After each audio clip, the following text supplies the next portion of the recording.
Yes ngono dunya, biasa wae, urip wis biasa wae. Maksudnya biasa wae, penting soleh, di hati soleh, rezeki yes minallah, wae taluk wae pangeran, ora usah sok suci, ora usah sok bener dhewe biasa wae. Dunya wis kabeh kersane napa? Pangeran. Ya sudah seperti ini. Yang soleh kaya Sa'labah malah akhirnya suul khotimah. Padahal dulu disebut hamamatul masjid, tukang iktikaf. Gak tahu mulai ke masjid, tapi akhirnya suul khotimah. Wahsi sing mateni kekasih Nabi, rupane mateni Hamzah ditakdir husnul khotimah. Makanya donga ya muqallibal qulub tsabbit qalbi ala dini. Kita tidak pernah tahu. Nah, kenapa kalau saya ngaji PD? Mereka aku muji pangeran, saya tidak pernah mikir awakku, tak penting awakku, penting muji pangeran. Ngaji itu artinya kan muji pangeran, muji ilmune pangeran, ya sudah selesai. Itu anakku itu donga itu mikir awakmu dhewe. Mulane donga mek ngaji ku derajate dhuwur ngaji. Mergo ngaji muji pangeran, nak donga mikir awake dhewe. Makanya masyhur itu ada dua kelompok di masjid, yang satu diskusi halal haram, yang satu berdoa. Nah, terus Nabi keluar dari rumah berdiri sempat ragu, saya kemana? Terus akhirnya Nabi ngendikan mereka itu berdoa kalau Allah mengabulkan ya disembadani. Tapi mereka belajar halal haram. Itu perintahnya Allah, saya sebagai Nabi. Terus akhirnya Nabi gabung kelompok yang belajar halal haram. Karena belajar halal haram artinya ingin menghidupkan hukumnya Allah Ta'ala. Tapi nak wong donga kepingine iku kabul kajate. Intine mikir awake dhewe. Makanya saya termasuk ulama yang jarang berdoa. Tapi ya berdoa tapi kadang-kadang. Nah kowe kan gak kontribusi ning agama ora pati ya ndonga. Oh dasar murahan. Ya tapi piye mulang ya ora payu. Jadi kadang-kadang kula dibantah. Lah jenengan mulangi payu Gus. Lah kula ora payu, ndonga-ndonga ngono. Ya tapi aku ngerti pangeran ra bakal nyembadani barno ora Gus. Pangeran ya paling ya sedikit sithik ngono cukup. Kula termasuk orang yang enggak setuju ya kalau orang sholawatan terus berlebihan tapi khidmah ini Nabi kurang. Maksudnya gini loh, sholawatan berlebihan ya. Redaksi sholawat tentang Nabi itu kecil.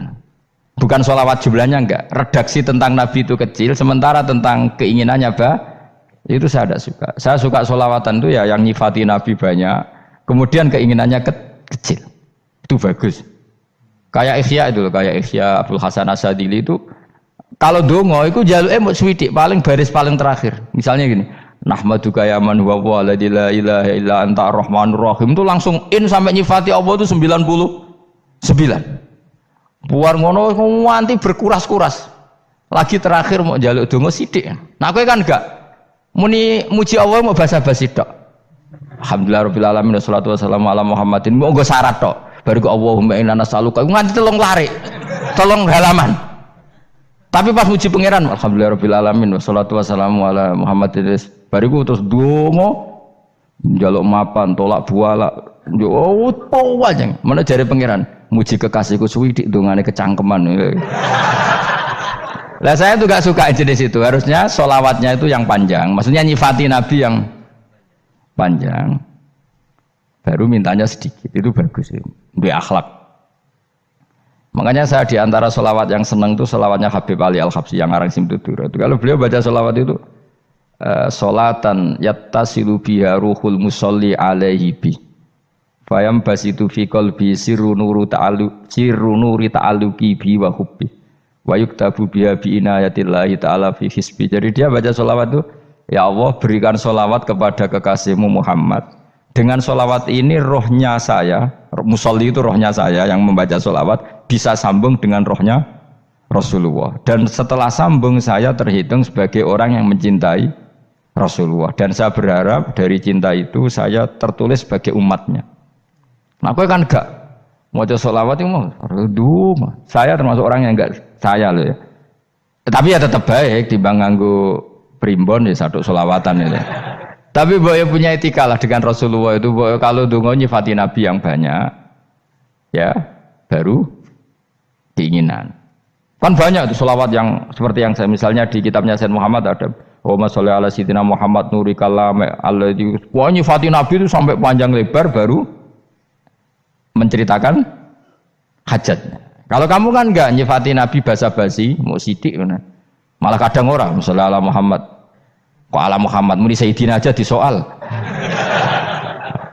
Misalnya terus Bariku dongane apa? Panjang. Saya termasuk yang enggak setuju karena itu menurut saya kurang etika. Makanya Rasulullah itu kalau berdoa kalau sudah nyifati Allah coba tak beri satu contoh saja doanya Nabi. Alhamdulillah hamdan yuwafi ni'amahu wa yukafi'u mazida ya rabbana lakal hamdu kama yanbaghi li jalali wajhika 'azimi sultanik la nuhsi sana'an 'alaika anta kama asnaita 'ala nafsik. Itu sudah berapa itu nyifatin? Itu belum doanya tuh. Nah kamu kan enggak Allahumma alhamdulillahirabbil alamin Allahumma ya Allah iki hajati wis gremeng tok titik seramutu tenan. Njen gak bakat wali. Nah cara kula iku sisen ngono. Kula yo sering ngamini dongane wong ngono tapi ning atiku amin itu maksudnya amin barno mawon Gusti. Dadi aku amin tapi amin ku barno mawon Gusti. Wong ora jelas ngono berarti. Jadi aku muni amin tapi amin barno maksudnya ya Allah barno amin maksudnya.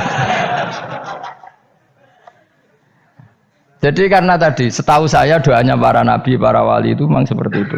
Ya coba itulah doa tadi aja yang saya sebut itu berapa kalimatnya? Apa? Alhamdulillah hamdan yuwafi ni'amahu wa yukafi'u mazida ya rabbana lakal hamdu kama yanbaghi li jalali wajhika 'azimi sultanik la nuhsi sana'an 'alaika anta kama asnaita 'ala. Enggak terhitung pujian saya kepada engkau sebanyak engkau memuji pada diri engkau sendiri. Allahumma inni a'udzu biridhoka min sakhatika fi mu'afatika min uqubatika wa bika minkal. Allahumma sholli bi haqqi jabarutika wa bi khawfika. Kan panjang sekali doanya wali-wali itu, tapi semuanya mensifati Allah. Bahkan banyak yang kemudian lupa enggak doa. Coba haji, doa haji itu coba. Labbaik Allahumma labbaik la syarika lak innal hamda wa ni'mata laka wal mulka la syarika lak wa ni'matu itu kan labbaik saya siap melaksanakan perintahmu ya Allah sa'dik engkau yang punya pujian engkau la syarika lak itu malah enggak ada jarang malah ada doanya itu kalimatnya talbiyah semua Allahumma antal azil akram itu sudah seperti itu karena tadi al mukmin yashghaluhu sana 'ala Allah min ayyakuna li nafsihi dzakiran. Mukmin sejati adalah sibuk memuja Allah sampai lupa jatah dirinya sendiri. Nah, kowe kan gak mujine Allah basa-basi, dongane tenanan. Itu dadi makhluk aneh, itu dadi hubungan mbek pangeran iku wong aneh. Ya tapi jan ra bakat wali, ngono iku dadine ngono iku. Ya tok ngono kok mari wali kakean malah gak elit. Jadi, tapi saya mohon itu di sholawat itu usahakan jumlah paling enggak jumlah sholawatnya banyak, doanya sedikit. Paling enggak misalnya kamu tidak punya kalimat yang apa baik ya mau sholawat ping 100 itu gak ada salah. Biar gue iling-ilingan apa kita menyebut kekasihnya Allah lebih banyak ketimbang kita menyebut hajat kita sendiri ya gitulah. Paling enggak punya etika seperti itu ya. Kalau kamu enggak punya segot-segot sing keren, bacalah sholawat berapa 100 terus cerita awam Gusti utang kula kathah. Mungkin ra jawab wis roh.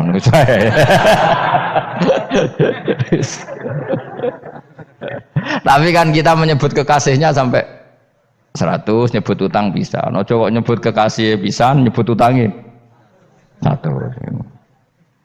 Berarti nek nek ditakoki pangeran, kowe nyebut kekasih wong pira pisan, nyebut utang 100 dasar rayu utang ngono-ngono kan. Ya ada, saya termasuk orang yang nggak setuju tadi. Jadi kalau redaksi sholawat cari yang mujinya Nabi lebih lebih banyak. Karena itu nanti lebih diridhoi Allah Taala. Coba Allah sendiri kalau nyebut nabinya itu hitung saja. Laqad ja'akum rasulun min anfusikum. Jadi rasulun min anfusikum seorang rasul yang sejenis dengan kamu. Terus azizun orangnya sangat terhormat. Alaihi ma'anitum rasul ini siap menanggung apa yang kalian tidak mampu. Kowe ra bakat mlebu swarga baru kaya syafaate Nabi akhirnya mlebu swarga. Kowe ra kelar korban Nabi tahu mengorbankan kita semua. Dokha Rasulullah bikabsaini terus hada an ahli wa hada amman lam yudakhi min mati jenenge alihima anittum Nabi menanggung apa yang kalian berat. Azizun Nabi itu ali terus harisun alaikum Nabi sangat berkomitmen menyelamatkan kalian. Haris itu keinginan yang berlebihan itu jenenge apa? Haris, kiai kuno namanya nih ngungseng, keinginan yang over. Nabi itu sangat berkeinginan kita ini maslahat. Terus bil mukminina raufur. Allah yang super saja kalau nyebut nabinya nyifati sebanyak itu. Ada ayat lagi misalnya, Rabbana wab'ats fihim rasulam minhum yatlu alaihim ayatika. Muhammad itu siapa? Seorang rasul yang membacakan ayat-ayat Allah. Wa yu'allimuhum, seorang rasul yang mengajari mereka alkitab wal hikmah. Wa yuzakkihim, seorang rasul yang membersihkan akhlak-akhlak kita. Jadi artinya Allah punya tradisi kalau nyifati rasul itu banyak.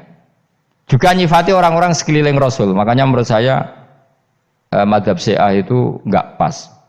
Karena Allah kalau nyifati Rasulullah itu jika nyifati orang-orang di sekeliling Rasulullah, dan itu dengan pujian, yaitu Muhammadur Rasulullah walladzina ma'ahu asyidda walal kufar ruhama'u bainahum tarahum ruk'an sujada yabtawuna fadlan minallahi warid wa nasimahum fi wujuhim min atharis sujud. Itu kan panjang sekali, dan orang-orang sekeliling Muhammad adalah begini.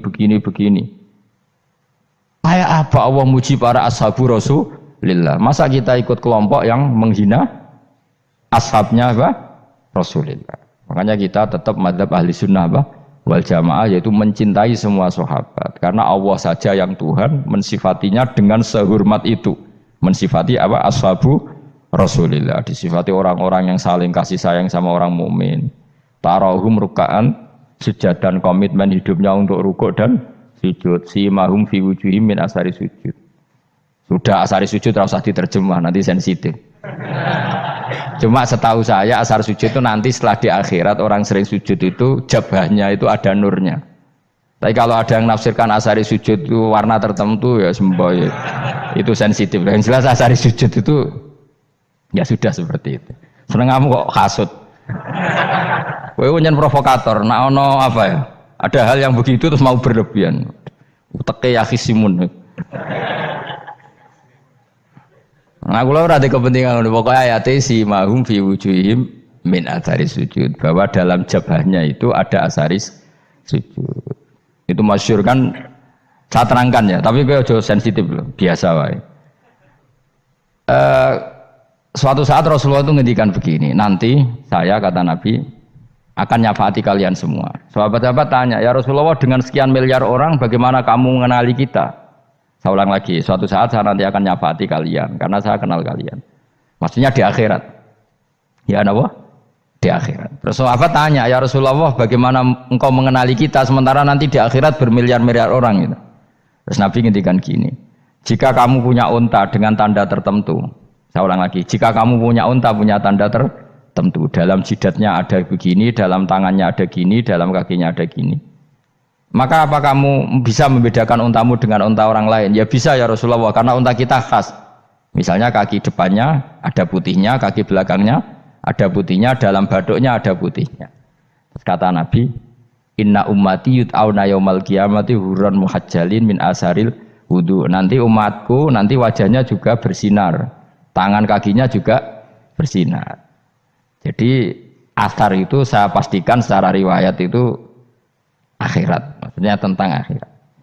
Tapi bahwa yang di dunia ada yang memulai asar itu nggih monggo mawon. Loh itu bagus kan, artinya ekspresi percepatan. Ndak apa-apa loh, daripada kok kowe ora jelas ini gitu. Maksudnya ya orang ngetok kowe pancen jarang sujud tenan. Wis ora usah sensitif, tapi yang jelas ya nanti. Ya sampean kiamat ruang samu. Nanti hisab itu nanti kalau hitung hanya sekitar 3 jam. Hisabnya sak dunia itu hanya sekitar, karena malaikat itu tidak kesulitan sama sekali. Tak warai ya. Ini enggak akan salah saya dalam hal ini karena riwayatnya sahihah. Kenapa hisab itu hanya butuh rubu'un nahar, 1/4 dari siang enggak. Anggap saja siang itu 6 jam atau 12 jam, itu aja terserah. Kalau 12 paruhnya kan 6 ya. Seperti 1/4-nya berarti 3. Itu gini, jadi nanti di mahsyar itu kan yaumatab jadu wujuh wa taswaddu wujuh. Yaudah yang kafir itu gelap, hilang, wajahnya, tubuhnya semuanya gelap.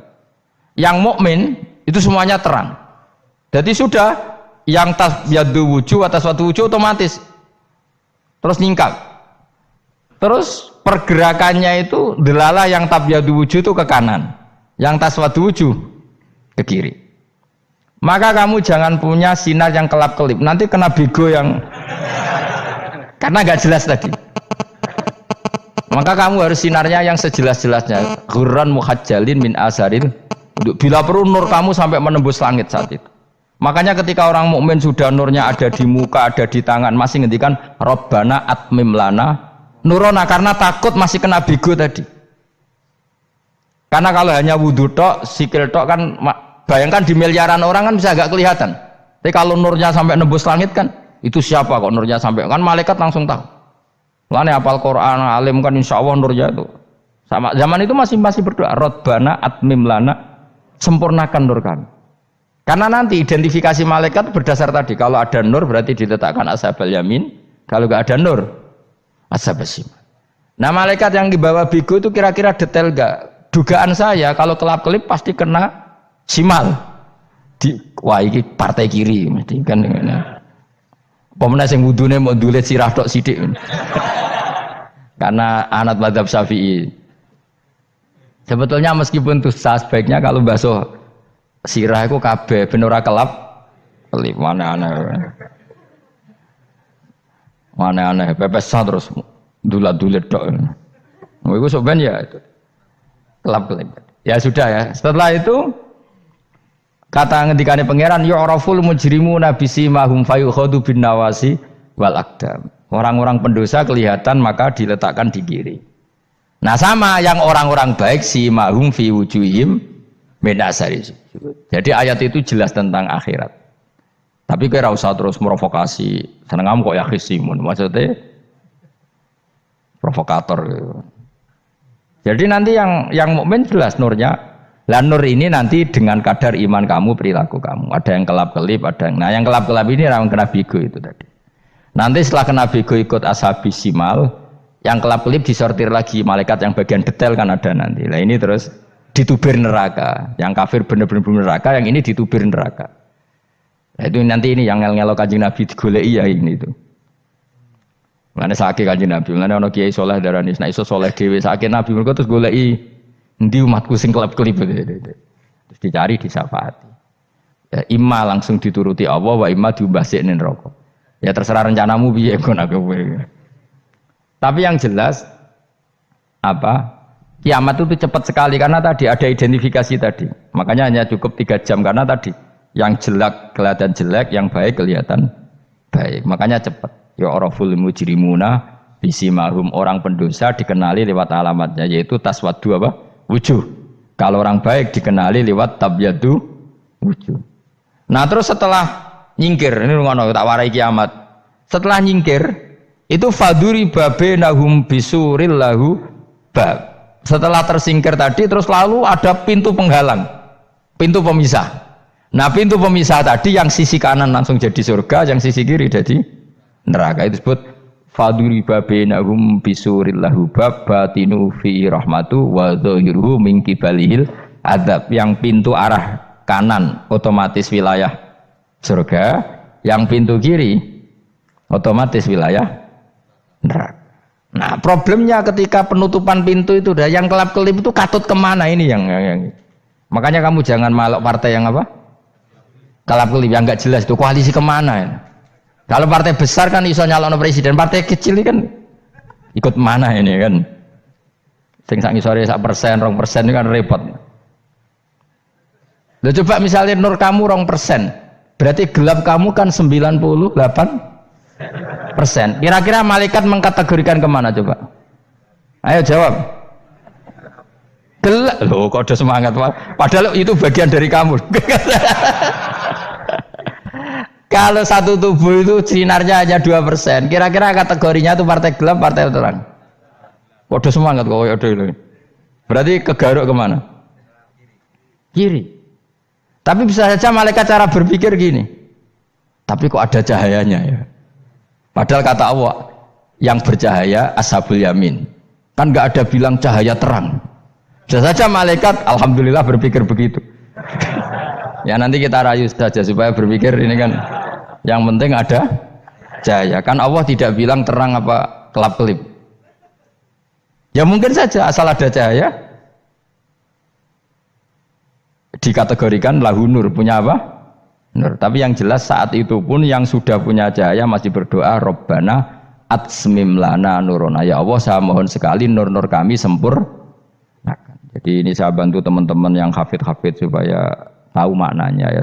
Dan yang nggak hafid ya dengar ya. Kalau nur itu penting. Makanya Nabi itu kayak apa? Nabi itu orang super. Itu kalau ngendikan wa al min fauqi nuran wa min tahti nuran wa an yamini nuran wa an simali nuran, sampai terakhir Nabi masih mendoa untuk dirinya waj'al li nuran, dan semua tubuh saya jadi nur. Jadi Nabi sudah gitu kan. Ya Allah, jadikan sisi depanku nur, belakang kami nur, kanan nur, kiri nur. Terakhir itu apa? Waj'alni nuran, dan doa semoga semua tubuh saya jadi nur. Itu termasuk doa yang sering saya baca. Karena saya takut kelap-kelip tadi, ini bahaya ini kalau malaikat. Saya tidak tahu cara berpikir malaikat tadi. Apa ngitung 98% maka dikategorikan apa? Gelap. Apa dihitung nurnya saja? Wong instruksinya Allah kan yang ada nur ashabul yamin. Meskipun kelap-kelip kan punya nur. Saya tidak tahu nanti ikut 2% ikut mana kalau di partai koalisi itu. Ya ikut yang menang biasanya, ikut yang apa? Ya paham ya, makanya saya mohon. Kalau wudhu itu usahakan sempurna, terutama wudhu sholat. Kalau nggak wudhu sholat itu sebaiknya nggak sempurna, supaya ada bedanya wudhu sholat sama wudhu tidak sholat. Rasulullah itu masyhur gitu ya. Rasulullah itu kadang tawaddu'a wudhu'an khafifan, wudhu yang sederhana, yaitu hanya sekali-sekali dan tidak sempurna. Ketika ditanya as-sholat ya Rasulullah, tidak. Misalnya saya habis makan, mau tidur, biasanya ya wudhu, tapi tentu tidak perlu sesempurna kayak wudhu sholat, biar ada bedanya. Rasulullah juga gitu, beberapa kali beliau wudhu tapi tidak sesempurna wudhunya untuk sholat. Masyhur itu di riwayat tawaddu'a wudhu'an khafifan duna wudhu'ihi lis sholat. Tapi kalau wudhu untuk sholat asbaghal wudhu, menyempurnakan wudhu. Jadi supaya ada bedanya wudhu sholat dan wudhu tidak sholat. Saya gak wong ora iso ngaji podo kabeh. Abu Bakar ya gitu. Ana wong poso sunat kok nyediakno buka, dimarahin. Istrinya pernah nyediakan buka beliau untuk puasa sunat. Itu embernya dipecahi Abu Bakar. Ditanya, kenapa gitu? Apakah kamu akan menyaingi Ramadan? Jadi gak boleh memperlakukan puasa sunat kayak Ramadan. Ya biasa saja kalau puasa sunat kok wah buka kolak apa. Ramadannya ya iri tuh, ini gimana kok saya disaingi ini. Jadi kabeh itu ada proporsinya, ada apa? Makanya megang Quran ya wudu, megang wudu. Nah kabeh gitaran terus wudu, pengiran tersinggung. Piye kok menjegal gitar wudu? Jadi gak boleh kebaikan disaingi, itu juga gak boleh. Bapak gue sergep wudu sampai nyekel gitar. Yo Quran tersinggung, wah semen ibu gak sembunyi kan. Malaikat panitia kan ya tersinggung. Kabeh itu kan ada proporsinya apa? Ada proporsinya. Itu hebatnya Rasulullah. Jadi kalau beliau wudu, bahkan wudu itu wudu li sholat sama tidak sholat itu. Misalnya sholat sunat itu kamu mampu ngadeg boleh nggak duduk? Boleh. Kalau sholat fardu nggak boleh, biar ada bedanya. Fardu itu spesial, nggak boleh, harus berdiri. Kalau sunat pun harus berdiri. Fardu tersinggung, iya sunat kok nyaingi aku kan gitu kayak.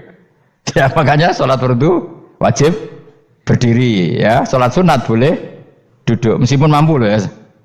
Nggak boleh sama. Sholat sunat pun harus berdiri. Berarti ada sunat menyaingi fardu. Ya jelas ya. Jadi aturan main itu harus jelas. Nggak boleh. Makanya Abu Bakar itu nggak mau kalau ada orang puasa sunat kemudian apa?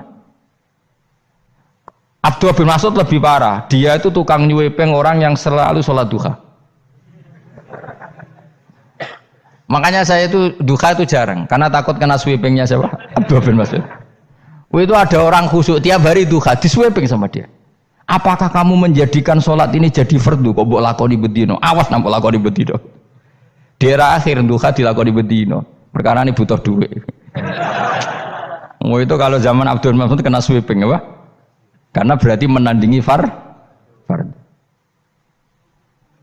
Yes, kira usah anut ilmu ku bahaya itu di sensitif. Cuma ini kan ilmu tetap tak utarakan. Biar kamu tahu, nggak boleh fardu disaingi itu nggak.